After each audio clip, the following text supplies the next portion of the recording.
The Bears might well have just seen their Big 12 title hopes fade away in Provo, Utah last night. This is Locked On Baylor. You are Locked On Baylor, your daily podcast on the Baylor Bears, part of the Locked On Podcast Network, your team every day. Hey everyone, happy Wednesday to you. Thank you for joining another episode of Locked On Baylor, brought to you by Gametime. I am your host, Cam Stewart. Thank you for making it your first listen today and every day, especially a day after a loss. I know for sickos like me, this is the first thing I'm looking for, but for the more positive folks who have a lot more fun in life, maybe this wouldn't normally be your first listen, but you do make it your first listen, and I super appreciate that. Apologize for no post-game show last night, late night. That's all. Bears lose 78-71 to BYU, and it really puts them in a hole for the Big 12 championship hopes for the regular season title, which is what really matters. Conference title, great if you can get it, but nobody else cares. Conference tournament title, I should say. We'll talk about that later on in the show, but really just kind of want to start with the vibes of it all. And to be honest with you, this stung, man. This stinks. I'm recording this after the game. This is not a fun one. Do I think it means that they can't make any kind of run in March? No, I think we've seen enough of the good from this team over the last couple of weeks here to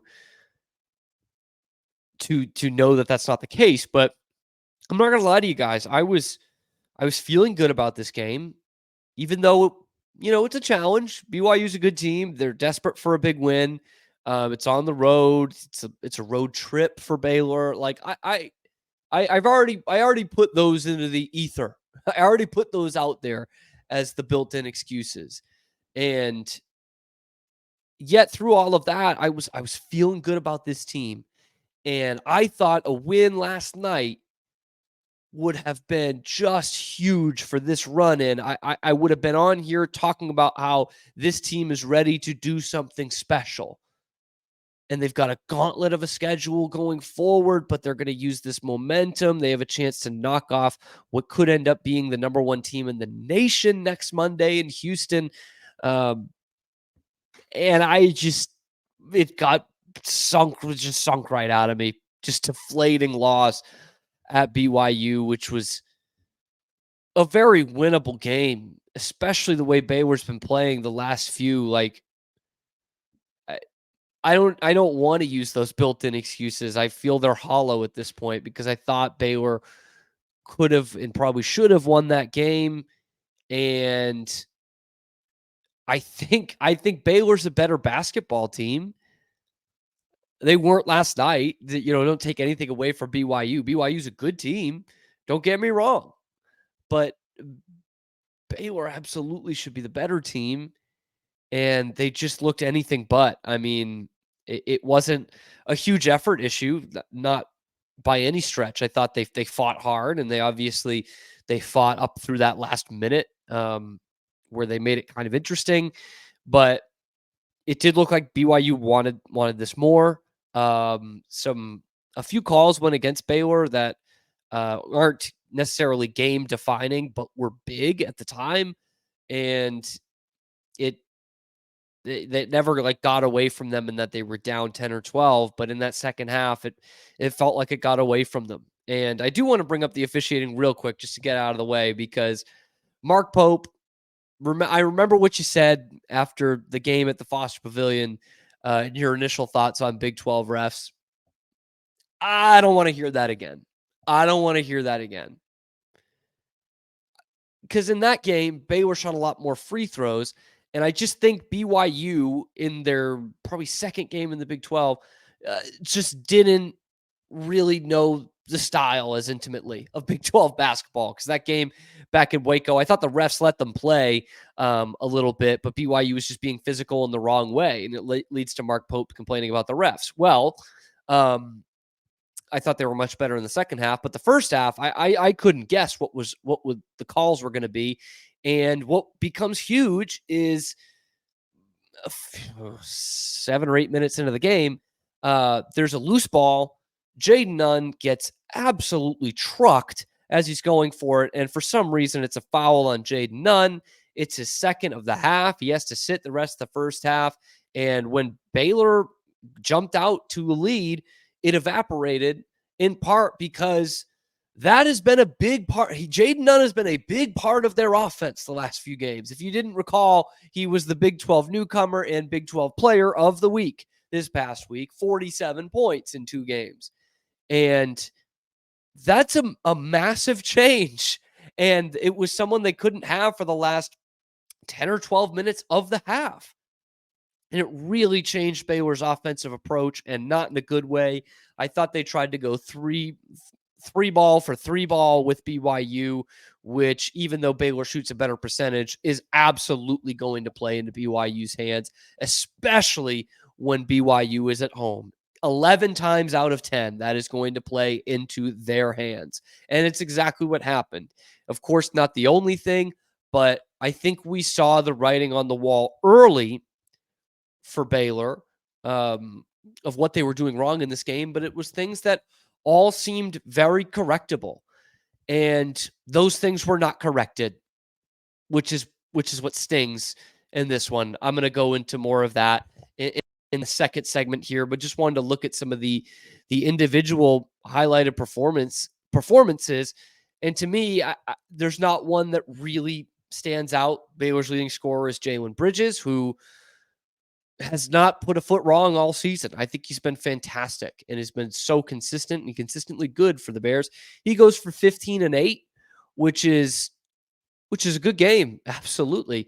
Some of those points came late in the game, but I thought he played well. Ray J. Dennis, another 8 assists, only 2 turnovers in this game. I would have liked him to get more than 6 points, sure, but I'm also that guy who has said he doesn't need to score 15 or 18 for Baylor to get victories. And I once again think that was the case tonight. He didn't need that. And when your point guard is going 8 assists to 2 turnovers, 4-to-1 ratio, I'm taking that. Yves Missi, better this time out, mostly in the second half. He did his work, 13.7 rebounds. Rebounding was not enough for Baylor or for anybody. In fact, Jalen Bridges and Yves Missi combined for half of the team's rebounds, 15 out of the 30. You didn't get a lot from the bench.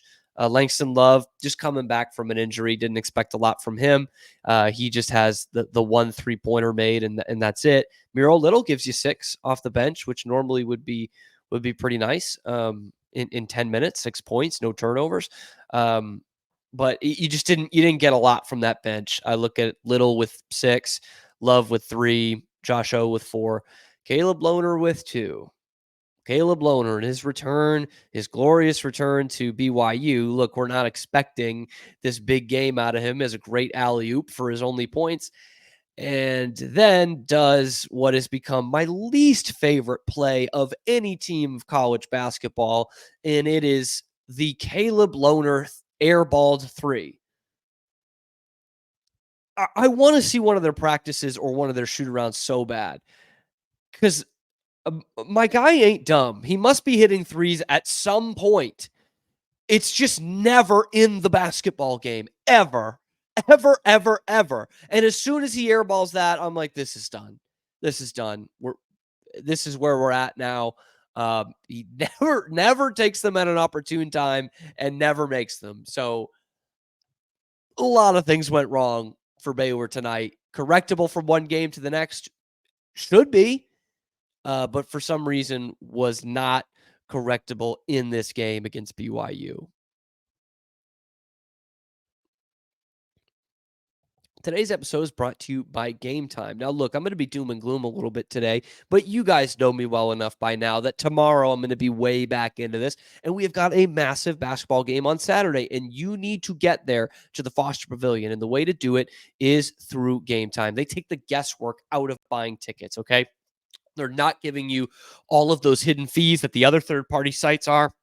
They're giving you a view from your seat, and they're giving you the all-in price. They make sure they say that, all-in price, before you hit that purchase button. They've got flash deals going on all the time. It's the best place to buy last-minute tickets, and you can buy them even an hour after tip-off. I'm telling you, ticket buying has gotten so excruciating through the years, but not with Gametime. They are the secret. Okay, so what you got to do is you got to sign up, use the code locked on for $20 off your first purchase. That is the Gametime app. Use the offer code locked on, LOCKEDON, for $20 off your first purchase. Download Gametime today. Last minute tickets, lowest prices guaranteed. So I felt okay about this game at halftime. In fact, I think I tweeted this too, but the way that first half ended and really how the first half went entirely was very similar to the first matchup between these two teams back on January 9th. Baylor came out hot, wasn't a commanding lead, but came out hot.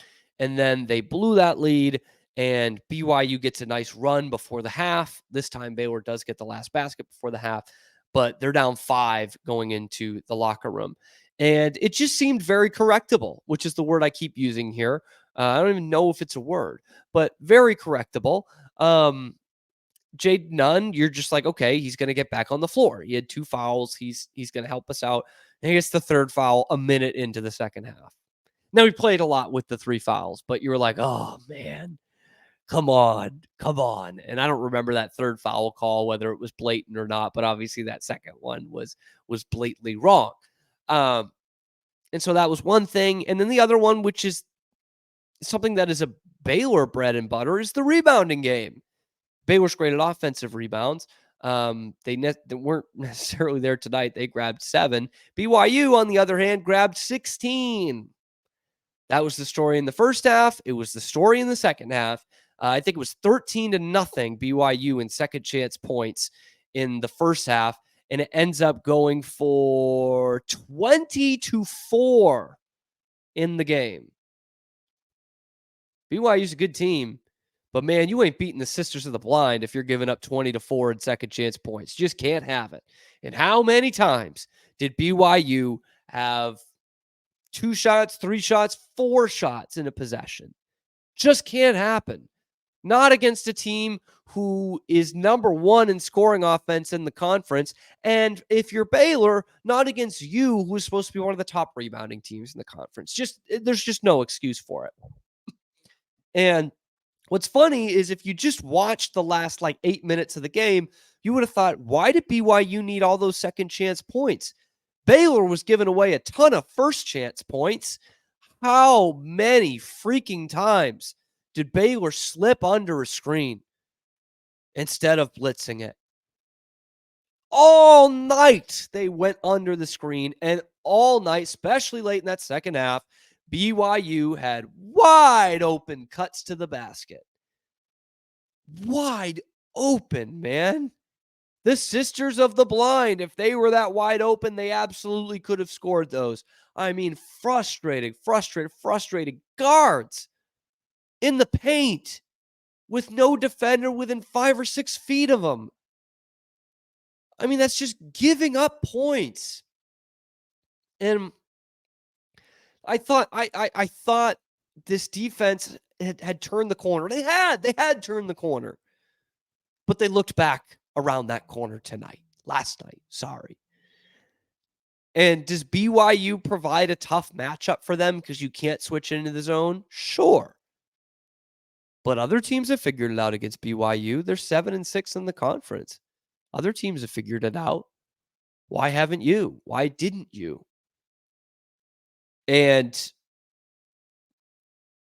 I mean, Baylor offensively wasn't fantastic, but I don't think they were bad enough to lose. I mean, look, you score 71, and the worst team in your conference just scored 93 against them at the weekend, but whatever. But I mean, I just keep looking at BYU gets 15 more shots. How are you supposed to win a game when you shoot 15 less shots than your opponent? And there was no adjustments. I couldn't believe it. I couldn't believe what I was seeing.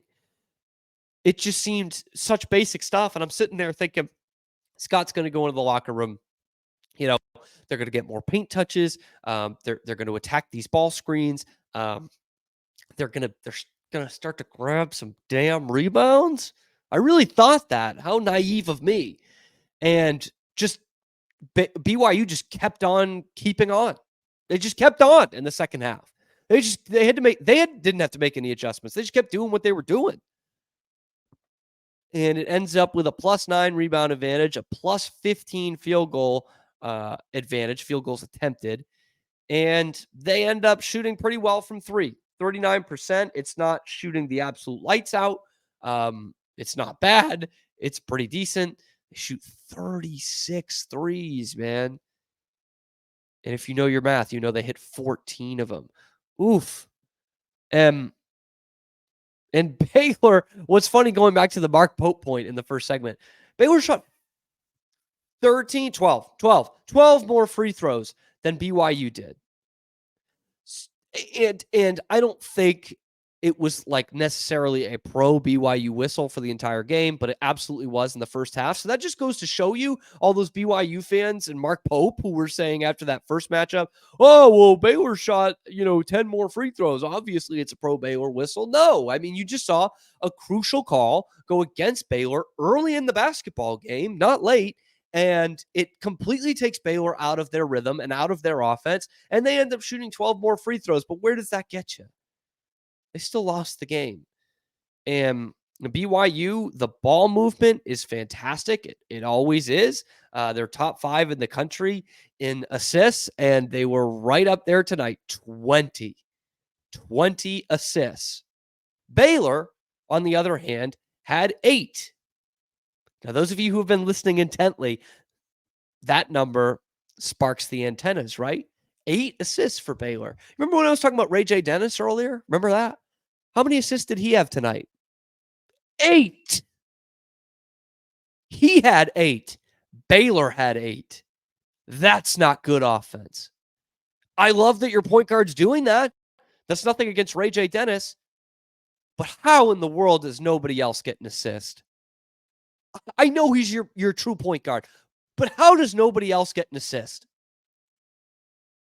That's not ball movement. That's what I mean by they were just trying to one-up BYU with these threes at points in the first half. And they just weren't moving the ball. It was what it looked like when we saw Baylor at their worst offensively this year. Hero ball, one-on-one, 3-ball, nothing. That's the kind of stuff that frustrates me, guys. I know what this team is capable of. And by the way, they could absolutely get back to that standard on Saturday, their next game. But it might be too little too late. So that's why I can't help but be frustrated in this one. It wasn't a lack of effort, but it was a lack of focus, clearly, because they didn't make the adjustments. And whether that's on the players or on the coaches or on both, they didn't do it. And you lost to a team that you're better than. And yeah, I know the Big 12 teams, they're not winning on the road. But if you want to be a Final Four kind of team, you can't buy into that.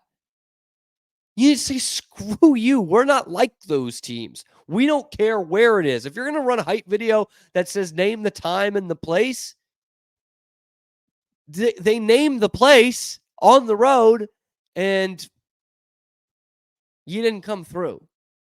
And every time Baylor needed to stop, they couldn't do it. They just couldn't do it. And that's what worried me. And it's not something you could see in the stat sheet here of what was BYU's shooting percentage when they needed a basket. Every time they came out with probably a missed shot and then an offensive rebound and then a 3. One more thing about that in particular. I made a note here. 10:41 to go. Baylor was down 3. Right? Remember that? And then Mark Pope got a technical foul after a foul on Jacoby Walter. And so he gets 4 free throws and a chance to kind of turn momentum in this game. He hits 3 out of 4, ties the basketball game. And then after that, BYU immediately 8-0 run in 2.5 minutes. It was about a 4-minute stretch where Baylor didn't have a field goal. bang. I mean, the game's over there. Like they fought nicely, but the game is over there. You had a chance to stop the clock, get back in this, really reset yourselves.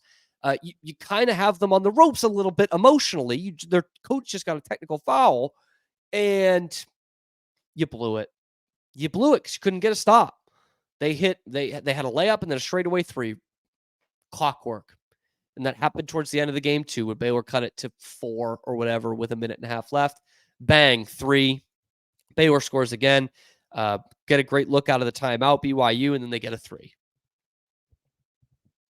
One Baylor's night, and that's not entirely just BYU's doing, although they did play well.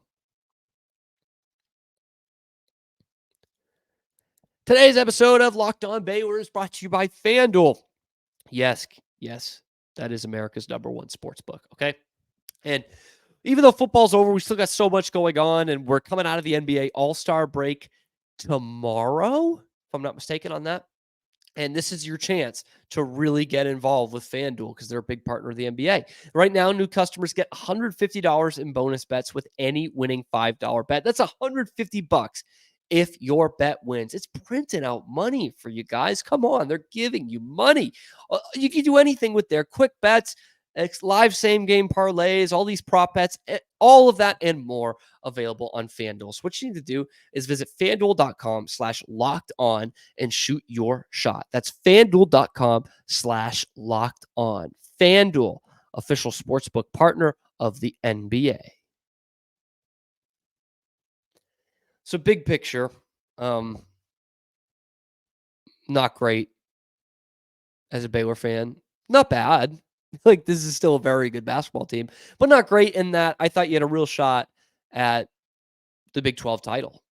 But now it's a pipe dream because now you're 2 games behind Houston, so you need Houston to lose, and now you're a full game behind Iowa State. So you need Houston to lose 2, and you need Iowa State to lose.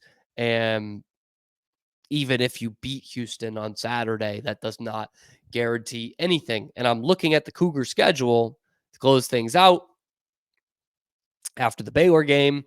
Home against Houston, at Oklahoma, at UCF, and then against Kansas, but at home where it feels like they've never lost ever. So there are not 2 losses on that schedule. No way, no how. Houston is head and shoulders above everyone else at this conference. And if Baylor had won last night, I would have said, well, Baylor is really close by there on their coattails. And I don't think they are. That doesn't make Baylor a bad basketball team. They're still pretty darn good, but I think Houston is that good. So I don't see 2 losses there. By comparison, Baylor's last 5 are Houston on Saturday, at TCU on Monday, and then Kansas at home, Texas at home, and then at Tech. For where I don't see 2 losses on Houston's schedule, I mean, there could easily be 3 losses on this Baylor schedule. 2 tough teams on the road where a lot of Big 12 teams don't win on the road. One of which you already lost to this year. In fact, 3 of those last 5 games are teams you've already lost to this year. So, yeah, not great in terms of a run-in for Baylor. Now we'll be all in on the Big 12 tournament for the first time in forever. That's usually something Baylor boycotts. And now that's our hope of hanging a banner, at least in the immediate future. Maybe this team can do something special in March and into April. But they're still capable of that. They still have the talent for that. But you just didn't see it all get put together in this game last night. So is the Big 12, this regular season title, which is what people really care about, is that gone for good? Like I asked in the rundown? Yes. I wish it weren't the case. And if Baylor wins Saturday, I'll probably completely change my tune and say, here we go. But I don't see it. I don't see it. I think Houston is too good. Baylor could beat them on Saturday. That's not out of the realm of possibility. But Houston is so good. I don't see them losing 2 more games. to close out this season, especially when they have a championship on the line. But we'll have a lot of fun with that on Saturday. We'll boo LJ Cryer. We'll talk with the Houston people about it before we get there to get a full preview. I will be there. I think that's the morning, right? 11 a.m. Ugh. Fine. I don't really want to do 11 a.m., but we'll do it.